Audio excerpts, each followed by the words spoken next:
So generally speaking, when you're using this test, you want to carry out approximately between 25 and 35 cycles in order to get enough amplification that you can see what you're looking for.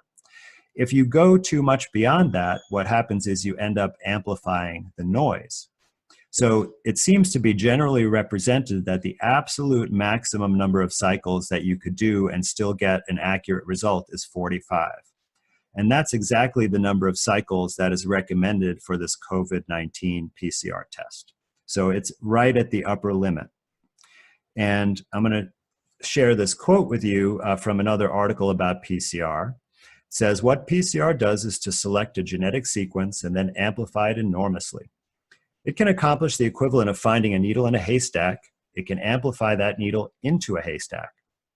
Like an electronically amplified antenna, PCR greatly amplifies the signal, but also greatly amplifies the noise. Since the amplification is exponential, the slightest error in measurement, the slightest contamination, can result in errors of many orders of magnitude." So this is not a very accurate test, especially when you're pushing the number of cycles to get so much amplification. Just a slight mistake can result in false positives. And I think that's what we've been seeing. So I'm going to change gears now a little bit and talk about something different, something that most of you have never heard of whatsoever, and it's called exosomes. And I'm going to talk about what they are and why they're relevant for this discussion. So exosomes are something that is naturally occurring in the body. So I have this diagram here, and if you look at the top right of the diagram, you'll see that this is a normal cell here outlined, and inside the cell you have these vesicles.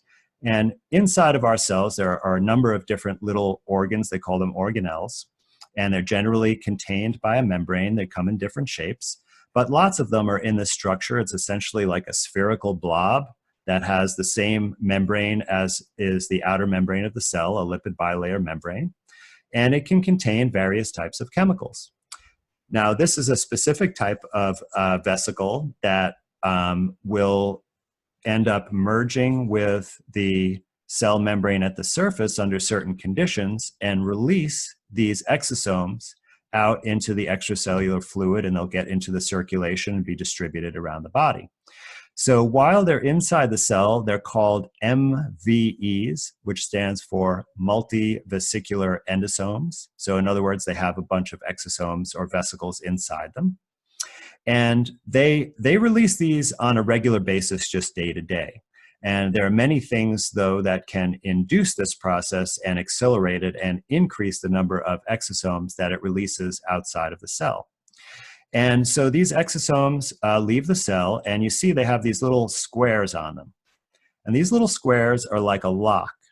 And what they do is they go around the body through the circulation, and they're looking for the right key to fit their lock. And that's called the target cell. And depending on what kind of cell releases them, they might have different keys and different locks, so they're targeted to different parts of the body.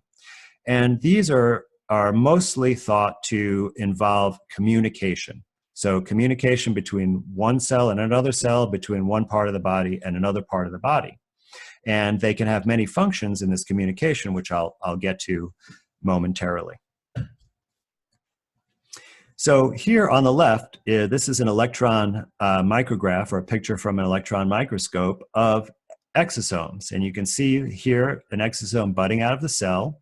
And it's essentially a spherical or circular, this is a cross section, so this is like a slice of the tissue, where on the periphery there are like these kind of globular densities or little dots or circles, right? And inside the cell here where it says MVB, sorry, these are the same as MVEs, that's where all these exosomes are when they're inside the cell before they bud out, okay? And now we have a picture on the right which allegedly shows this COVID-19 virus. And you can see that there are these vesicles budding out of the cell in a circular shape with these globular dots on the periphery.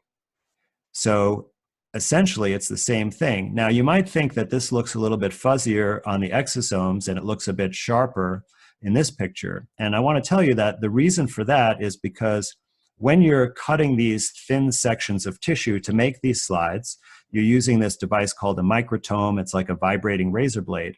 And it's technically difficult, and sometimes the tissue doesn't cooperate well, or sometimes the person is less skilled, and you might not have a perfect slice. On this COVID-19 slide, this is, I've not seen a better slice than this. It's absolutely perfect. The one on the left is a little bit thicker, and so that's why it looks a bit fuzzier and less sharp, but essentially you're seeing the same exact thing.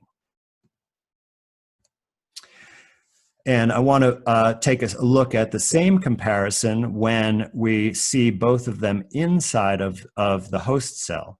Okay, so on the bottom left here, this is a COVID-19 cell. And you see right here is supposedly this is the virus particle inside the cell. And once again, you see a circular shape. And inside, you see these round globular aggregates. Okay, now look at the top right.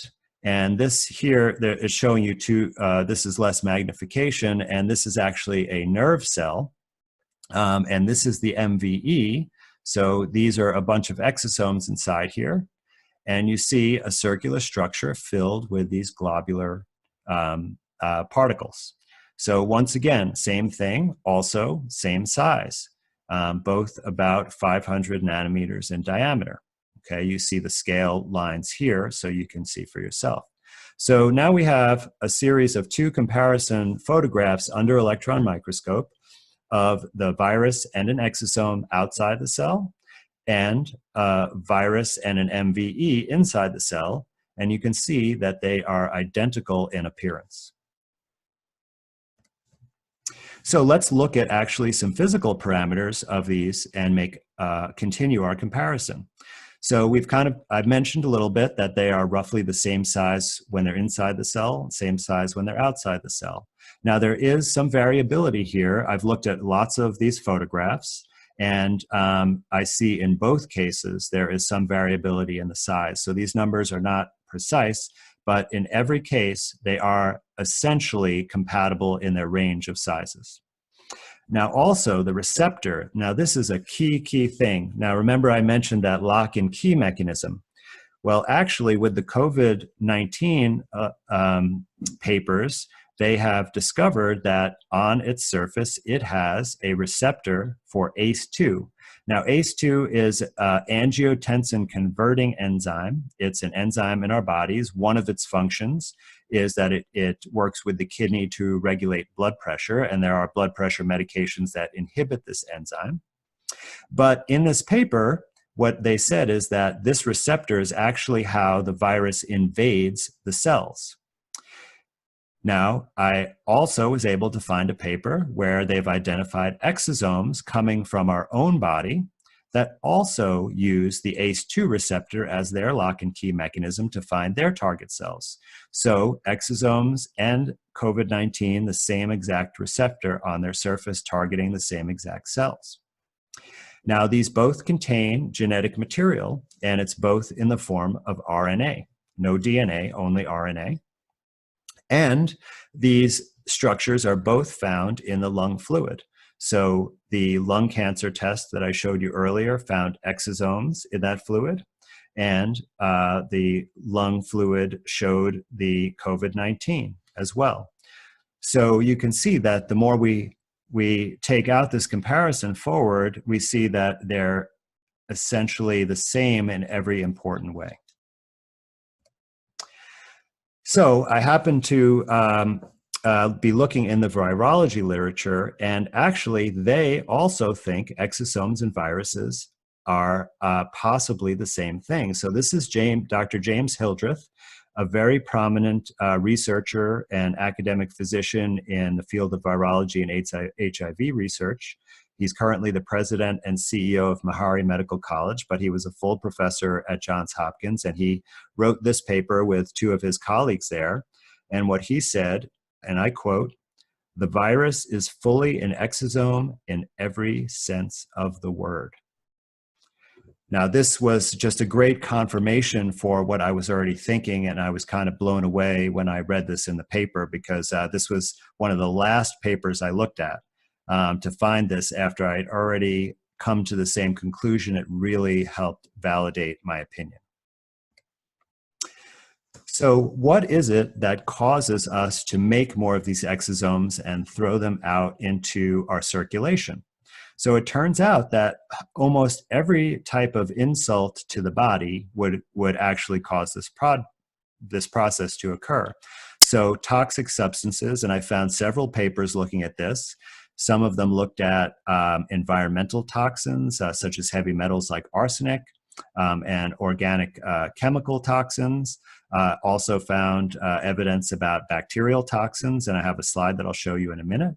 So there's clearly has a role in communication or possibly removal of toxic substances that damage our cells. Now, interestingly, psychological stress, including fear, which many, many people around the world are experiencing in a very intense way right now, also causes release of exosomes. So you see how this may cause false positive tests. Cancer, as I mentioned before, lung cancer has many exosomes. Ionizing radiation, infection, injury, in fact, any type of immune response, so whether it be to injury, infection, or another disease. Asthma. Now, many papers just said that exosomes are induced by disease, and they didn't mention anything specific, and they seem to be implying that virtually any type of disease can cause this process. Now, I really wanted to find evidence that EMF would induce exosomes, but unfortunately I could not find a paper on this.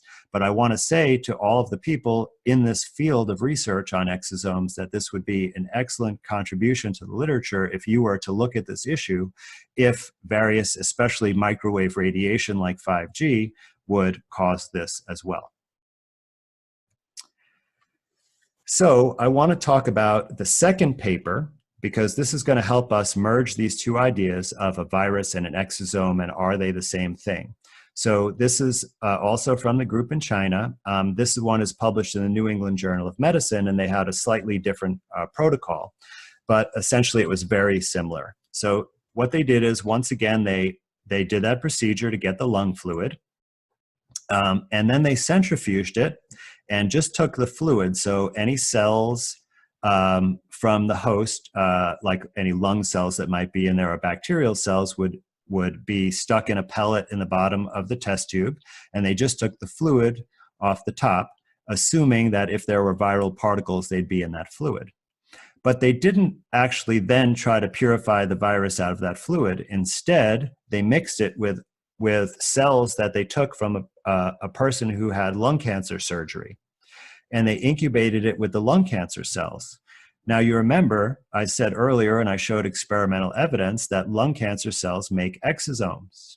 So when they then purified particles after incubating this fluid with the lung cancer cells and then examined them under the microscope, well, were they looking at viral particles, or were they looking at exosomes? And I have two images below, and one is supposedly the viral particle from this paper, and the other is an exosome. Can you tell the difference?